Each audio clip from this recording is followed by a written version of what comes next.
Thank you, everybody. I really appreciate your patience.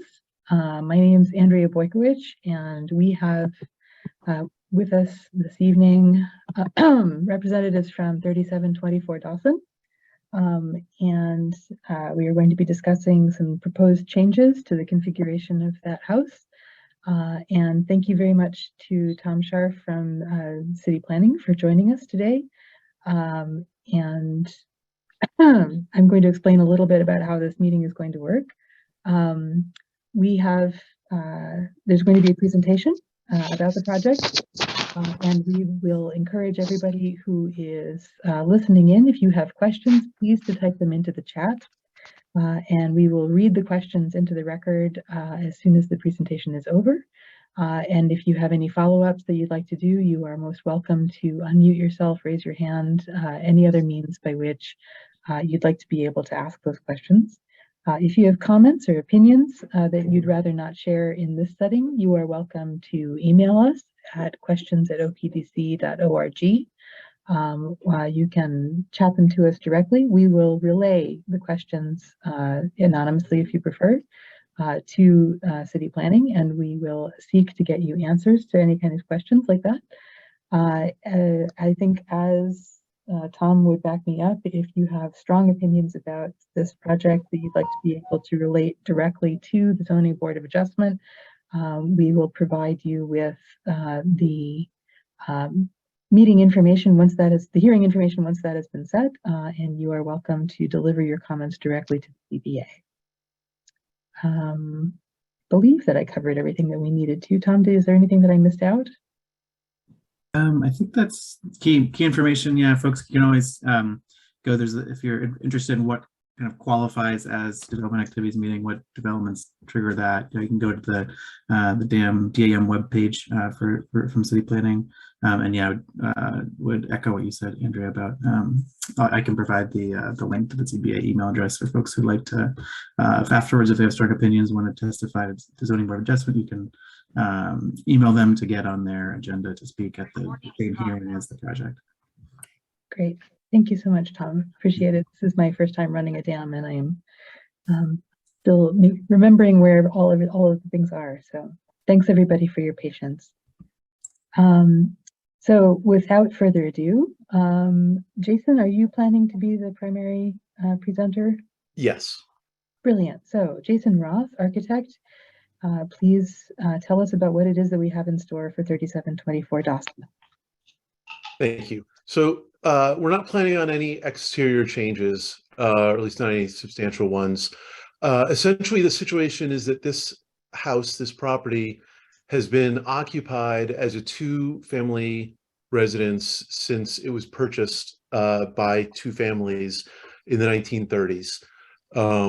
Both families have lived there continuously since then. Janice, who's here tonight, is daughter of one side of the family, and then not the last member of the other, I said side of one of the two families, not the last member, but the last resident member of the other family, Henry, passed away last year, and essentially Janice would like to, the interior of the house was never divided.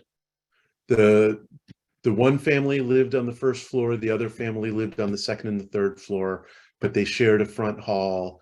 And although there were doors, there was no fire rated wall, there was no separate entrances, none of that stuff. It was 80 years of familial cohabitation and cooperation. But in order to, Janice would like to make the separation between the two units at this time, legal and complete and fire safe and all that. In order to do so, she needs zoning approval first. And because there are not separate front doors, the zoning administrator doesn't feel that he can do it under his own authority, and so therefore it goes to the Zoning Board of Adjustment. We have ample evidence that the two families have lived there continuously.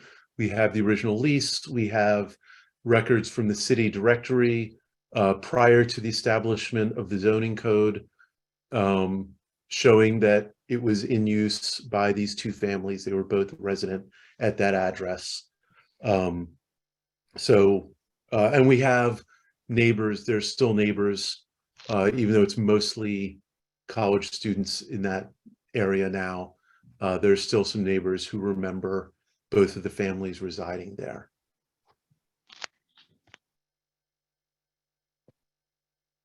So, and essentially, prior to going to ZBA, we need to have this dam. We need to go before OPDC and let the neighbors, respond to this. So it's a zoning change, but it's not a change in functionally how the building has been used for 80 plus years.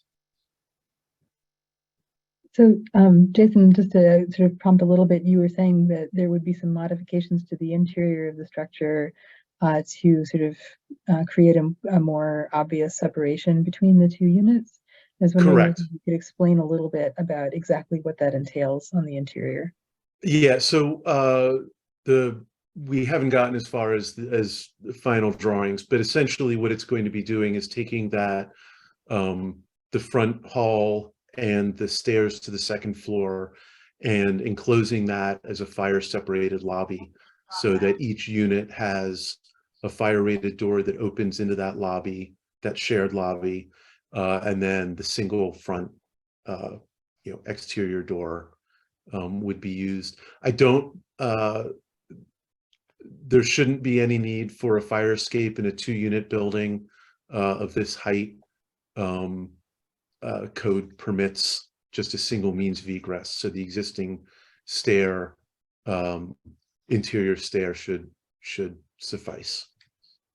And just to clarify then, the 2 units, one of them would have the second and third floors and the other would have the first floor? Correct. And the first floor would preserve access to the porch and the backyard? Yes. Okay. And there's currently parking in the back. There wouldn't be, there's 3 spaces, with ample room. So there shouldn't be any issue. Code would require 2 spaces for 2 units, and we're going to have 3 spaces for 2 units.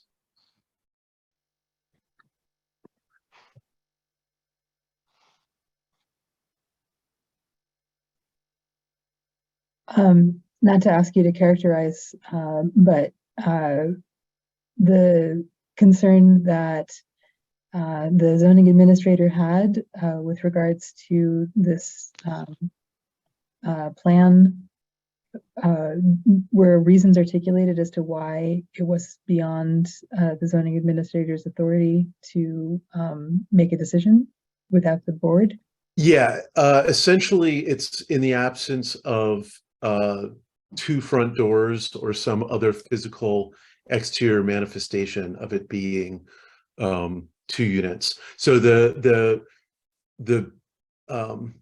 requirements for getting this approved are, number 1, evidence that this use was in place prior to the passing of the zoning code in 1959 and continuous use of that since then. That's number 1. And number 2 is, again, some physical evidence of that separation. So in the absence from the outside, there's not 2 front doors. I don't think, now I'm trying to think, Janice can answer, I don't think there are 2 gas meters. But that's what he was looking for in order to be able to do that under his own authority.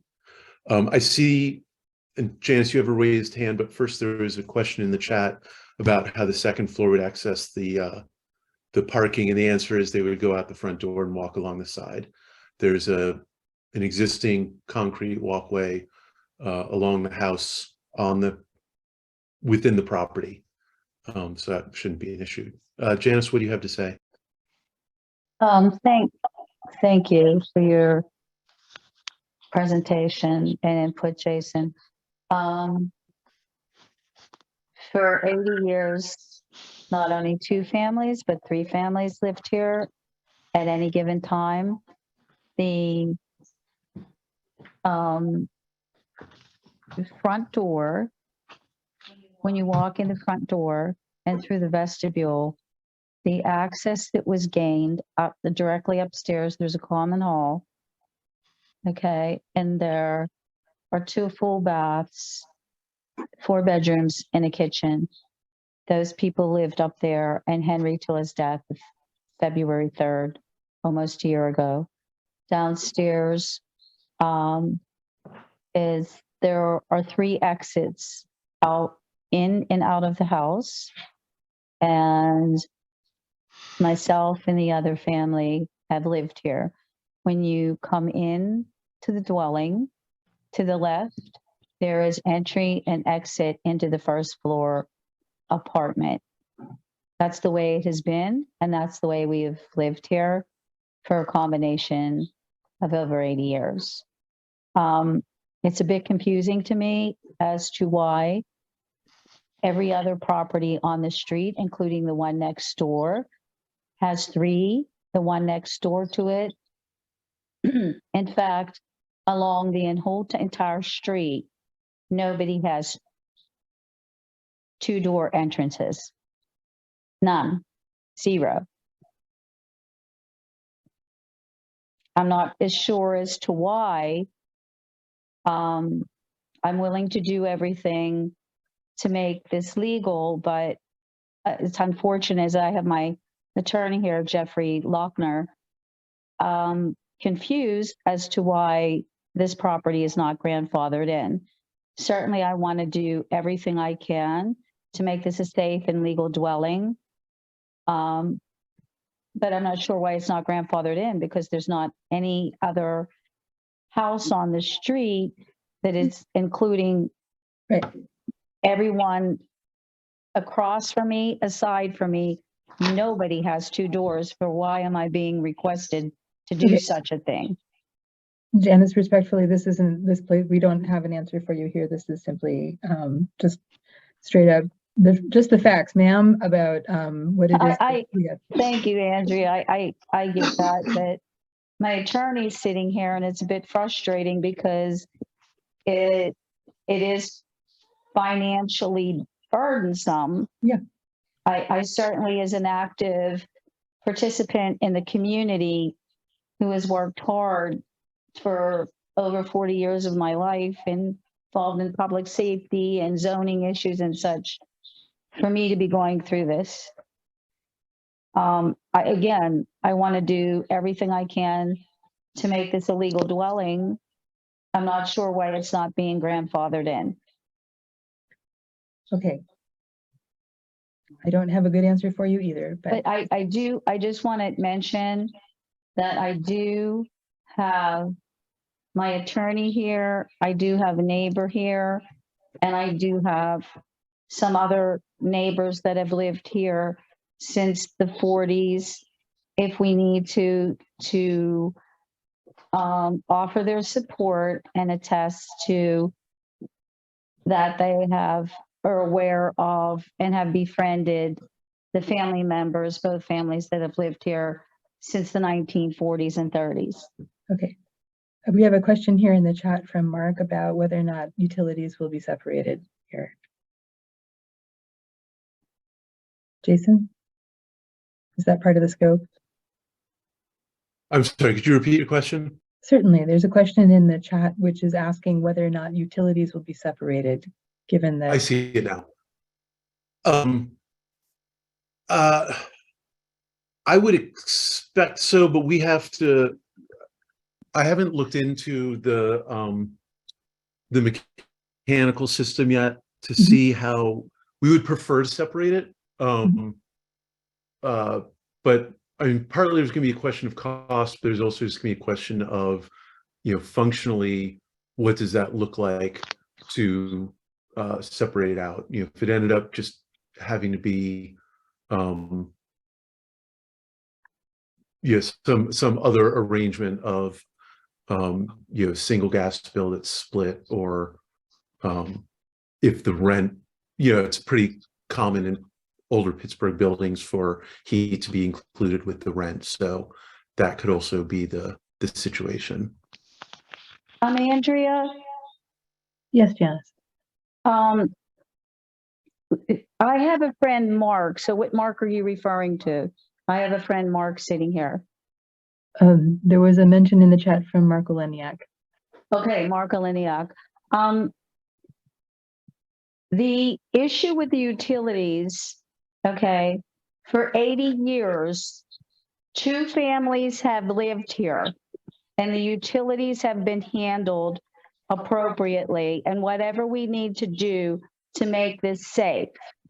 I live in an area here where it is 98% predominantly student tenants. The other end of Oakland, where Mark lives, is more family. Okay, there was nothing in the question other than just pure straight up asking for information about whether the utilities were going to be split.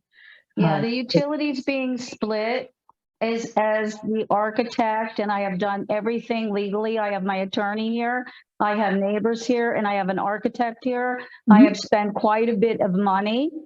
Right. No, nobody's And okay, the utilities, to split the utilities, it depends how they're split. Okay, could be in upwards of $25,000. Okay, so Mark. Are they split on Cato Street? Mark followed up with his question here about the utility splitting by observing that rental doesn't allow for sharing utility bills unless one of the parties in the building is still an owner. So that would be me, Andrea. I live here and I will remain here. Great, so that clarifies that. You have a strange echo on your, okay. Are there any additional questions? We have a couple people here who are joining us by telephone. If there is anyone, telephone numbers ending in 1416, 1103. If either of you has anything that you would like to be able to offer or ask a question, you're welcome to unmute yourself.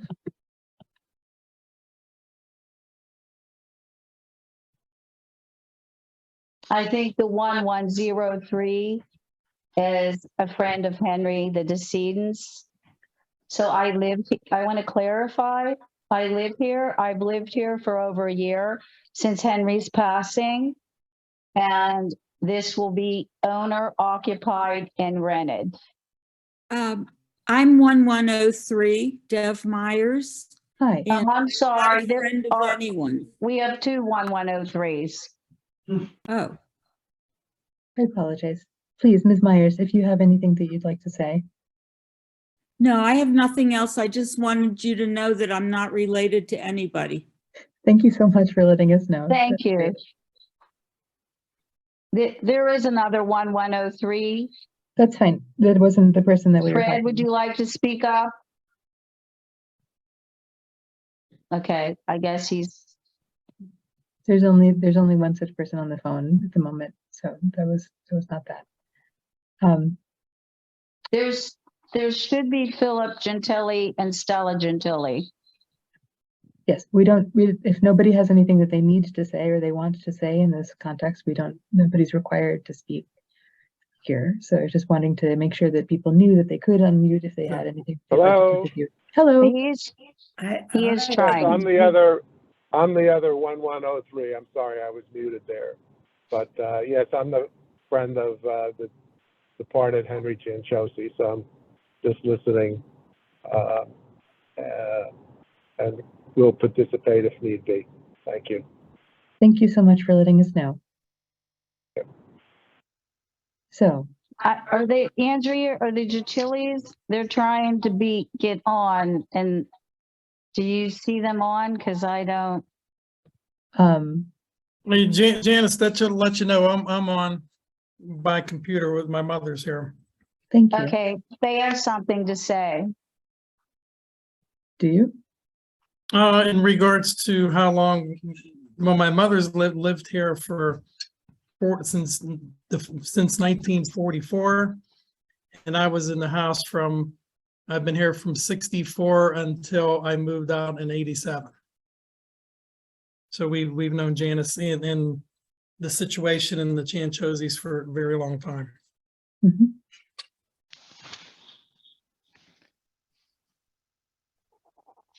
They will, and Jeffrey, can you please?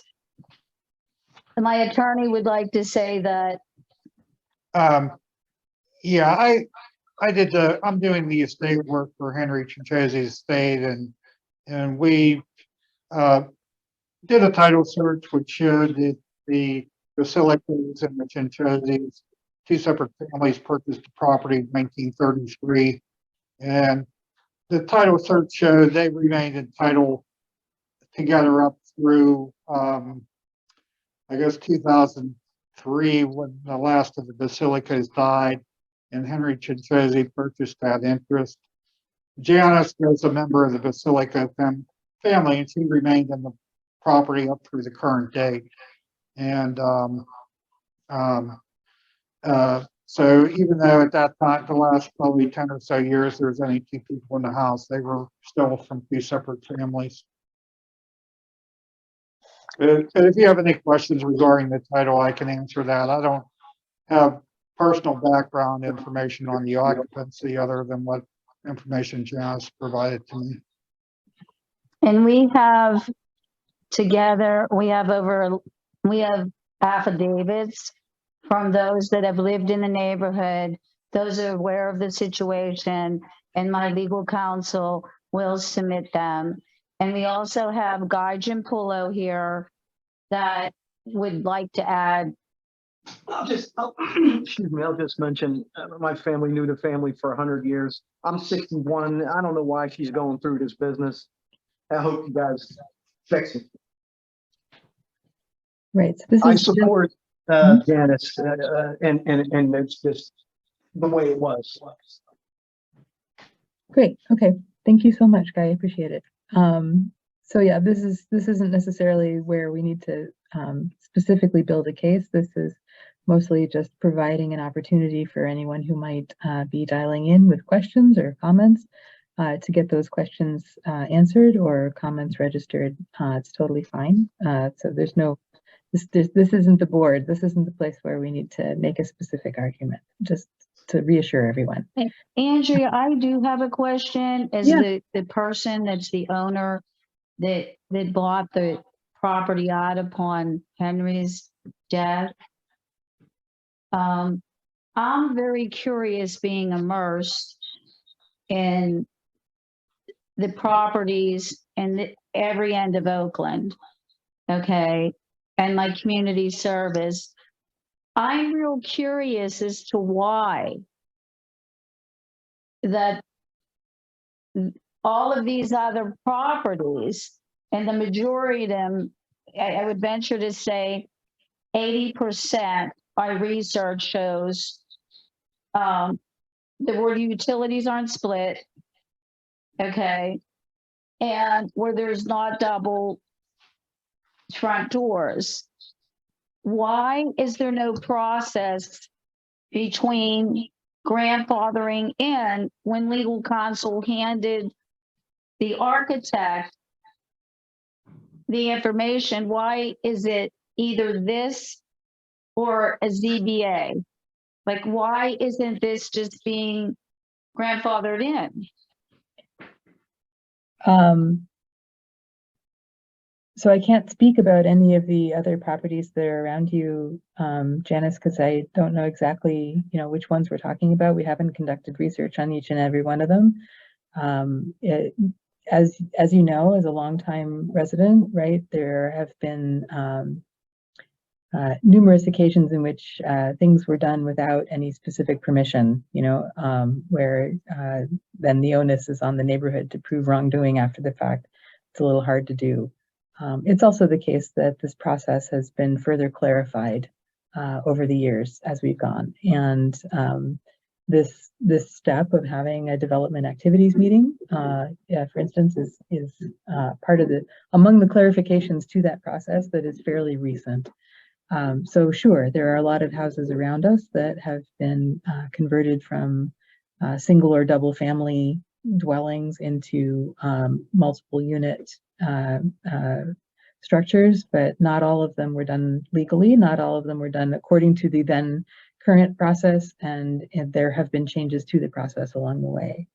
So that would be my general answer, but I couldn't answer as to why it is any particular property may have escaped going through the same process. Hopefully this isn't going to be too onerous, right? This is just an opportunity for people to learn what it is that's going on. And if they have questions, again, this is the place to ask them. And if they have, comments, to be able to register those here.